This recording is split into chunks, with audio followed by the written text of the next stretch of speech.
When we talk about empires, we usually picture massive armies, legendary generals, and dramatic battles that change the course of history. But the truth is, most empires were not built on battlefields, they were built on money.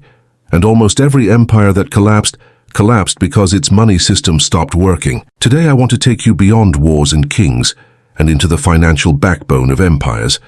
Because once you understand the money, you understand the rise and the fall. Money comes before power. Let me start with something most history books don't emphasize enough. Before an empire could conquer land, it had to learn how to collect revenue. Take ancient Rome. Rome didn't dominate the ancient world just because it had disciplined soldiers. It dominated because it built one of the most efficient tax systems the world had ever seen. Land taxes, trade taxes, customs duties. Every road Rome built wasn't just for armies, it was for economic control. Stable income meant stability. Stability meant power. The same pattern appears in Han China, the Persian Empire, and later the Islamic caliphates. Bureaucracy came before domination. Paperwork came before conquest. Empires didn't grow because they were violent. They grew because they were organized. Currency and trust. Now here's where things get really interesting. Money isn't just metal or paper. Money is trust. When empires introduced standardized currency, something revolutionary happened. Trade exploded. Markets expanded. Strangers could do business without knowing each other because they trusted the coin. Roman silver coins, Chinese bronze currency, later Islamic gold dinars. Each coin carried the authority of the empire itself. The moment people stopped trusting that currency, the empire's control weakened.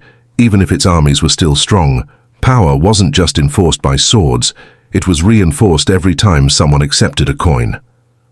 Debt, the hidden weapon. Empires eventually discovered something even more powerful than taxes. Debt. Instead of waiting to earn money, states learned they could borrow against the future. Early modern Europe perfected this system. Spain borrowed heavily to fund wars. The Dutch used financial markets to dominate trade, but Britain mastered it better than anyone. By creating long-term government debt and central banking, Britain could fight wars it technically couldn't afford and still win. Money became a strategic weapon, but debt is a double-edged sword. Used wisely, it builds empires. Used recklessly, it destroys them. Trade over territory. Not all empires expanded through conquest. Some controlled money flows instead of land. Venice didn't rule vast territories. It ruled trade routes. The Abbasid Caliphate became rich by connecting Asia, Africa, and Europe. The British Empire taxed commerce as much as colonies. If you controlled trade, wealth came to you automatically. In many cases, trade created more power than armies ever could. When the system breaks. Now let's talk about collapse. Empires rarely fall suddenly. They decay. War is usually the trigger. Endless military spending drained treasuries. Rome defending distant borders. Spain fighting religious wars. France bankrupting itself before revolution. When taxes couldn't cover costs, rulers turned to dangerous solutions.